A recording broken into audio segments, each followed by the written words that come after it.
কামালপুর থেকে কিন্তু এসছে, কামালপুরের শিল্পীরা কিন্তু এই সরস্বতী প্রতিমাটা কিন্তু তৈরি করেছে আর কি। অসাধারণ কিন্তু লাগছে। আর ক্লাবের নামটা আমি যদিও জানি না, আমি জেনে নেওয়ার চেষ্টা করব। ক্লাবের নাম তোমাদের? আমাদের ক্লাবের নাম হচ্ছে সংগ্রামী সংঘ ক্লাব। আমার নাম অরিজিৎ পাল, আমি ক্লাব সম্পাদক। ক্লাবের সম্পাদক। তো খুবই সুন্দর লাগছে ঠাকুরটাকে আর কি। তো দর্শন করো তোমরা। মোটামুটি এই যে এত বড় সরস্বতী ঠাকুর দেখতে পাচ্ছি, বাজেটটা যদি একটু বলেন। দেখুন, আমাদের টোটাল পুজোর বাজেট অ্যাপ্রক্স 10 লাখ। 10 লাখ টাকা বাজেট রয়েছে গাইজ, দেখতে পাচ্ছ। আর কারণ আমাদের বিভিন্ন বিচিত্র অনুষ্ঠান রয়েছে। প্রত্যেক দিন আপনারা সন্ধ্যাবেলা আসলে দেখতে পাবেন। 1 তারিখে আমাদের উদ্বোধন হয়েছে, 6 তারিখ পর্যন্ত প্রত্যেক দিনই বিভিন্ন বিচিত্র অনুষ্ঠান রয়েছে এবং সাংস্কৃতিক অনুষ্ঠান রয়েছে। এর পাশাপাশি আমরা কিছু সমাজসেবামূলক কাজও করেছি। যেমন আমাদের এই লোকালয়ের মধ্যে যত দুস্থ মানুষ আছে তাদের মধ্যে কম্বল বিতরণ করেছি এবং আজকে সন্ধ্যাবেলায় আমাদের যত মাধ্যমিক এবং উচ্চ মাধ্যমিক পরীক্ষার্থী আছে তাদেরকে আমরা প্রথমে আমি যেটা তোমাদেরকে বলি, এই বড় সরস্বতী ঠাকুর দেখতে হলে তোমাদের আসতে হবে রানাঘাট স্টেশনে। ইতিমধ্যে আমি চলে এসেছি রানাঘাট স্টেশনে।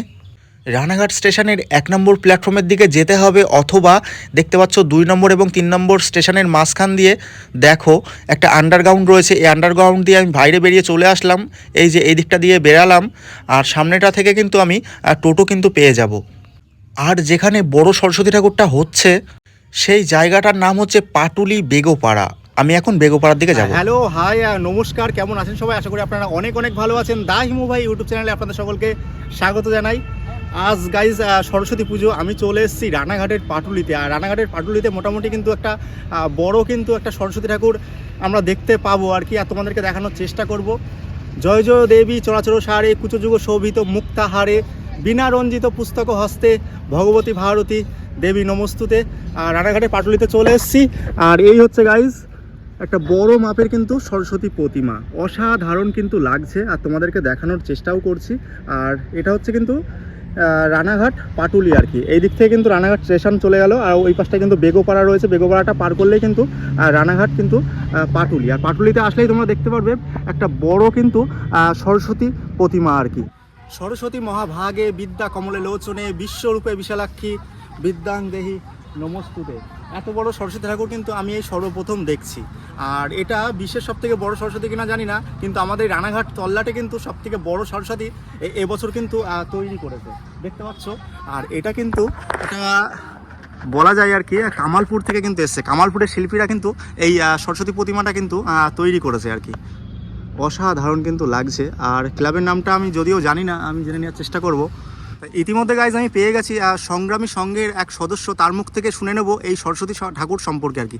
বলছি, এই যে বড় সরস্বতী এবছরে কি প্রথম? হ্যাঁ, এই বছরে বলতে পারেন বড় সরস্বতীর প্রথম। তবে আমাদের পুজো এই বছর আমাদের 25 বছরে পদার্পণ করেছে। 25 বছরে?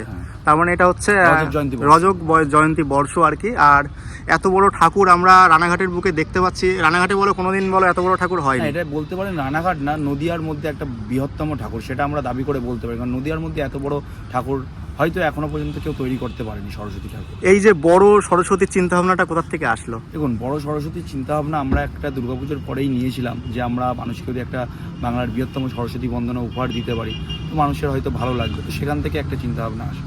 মোটামুটি এই যে এত বড় সরস্বতী ঠাকুর দেখতে পাচ্ছি, বাজেটটা যদি একটু বলেন। দেখুন, আমাদের টোটাল পুজোর বাজেট অ্যাপ্রক্স 10 লাখ। 10 লাখ টাকা বাজেট রয়েছে গাইজ, দেখতে পাচ্ছ। কারণ আমাদের বিভিন্ন বিচিত্র অনুষ্ঠান রয়েছে। প্রত্যেক দিন আপনারা সন্ধ্যাবেলা আসলে দেখতে পাবেন। 1 তারিখে আমাদের উদ্বোধন হয়েছে, 6 তারিখ পর্যন্ত প্রত্যেক দিনই বিভিন্ন বিচিত্র অনুষ্ঠান রয়েছে এবং সাংস্কৃতিক অনুষ্ঠান রয়েছে। এর পাশাপাশি আমরা কিছু সমাজসেবামূলক কাজও করেছি।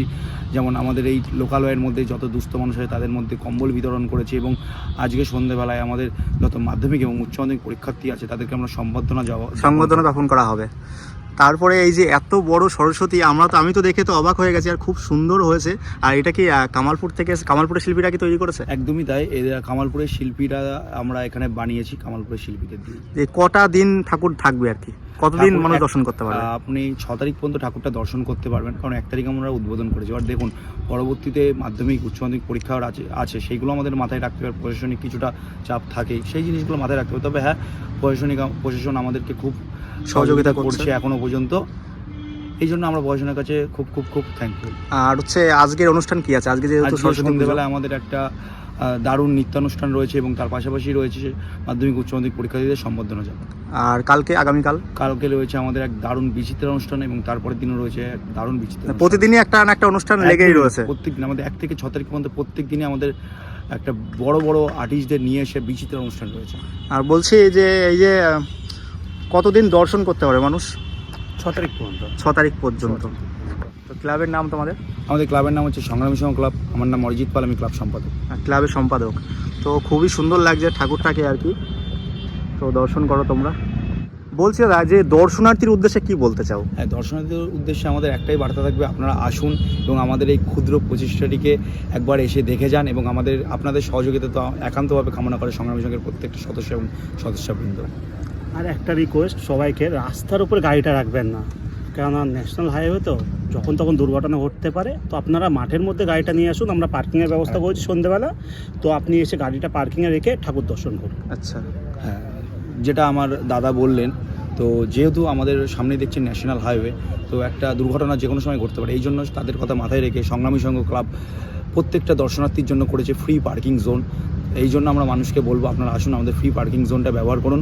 মাঠের মধ্যে গাড়ি প্রবেশ করবেন না, রাস্তায় গাড়ি রেখে আপনারা মণ্ডপ দর্শন করবেন। আর সবার উদ্দেশ্যে একটাই আমাদের বার্তা থাকবে, আপনারা যারা যারা আসছেন দূর দূরান্ত থেকে, তাদেরকে একটাই রিকোয়েস্ট থাকে, পারলে একবার রাত্রির দিকে দর্শন করতে আসুন বা সন্ধ্যার পর, কারণ আমাদের রয়েছে দারুণ এবং আকর্ষণীয় লেজার শো। লেজার শো রয়েছে। লেজার রাত্রিবেলায় কিন্তু অসাধারণ সুন্দর কিন্তু লাগবে এই দেবী প্রতিমা। আর যে মেন যে পুজোটা হয়েছে সেটা কি কোন জায়গায়? ওইদিকে। সামনে তুমি ভেতরে চলো। তো আমি তোমাদেরকে দেখানোর চেষ্টা করব।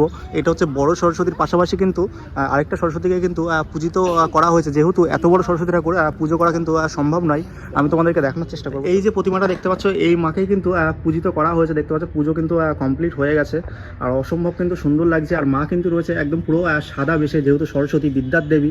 জয় জয় দেবী চরাচর সারে কুচযুগ শোভিত মুক্তাহারে বিনা রঞ্জিত পুস্তক হস্তে ভগবতী ভারতী দেবী নমস্তুতে।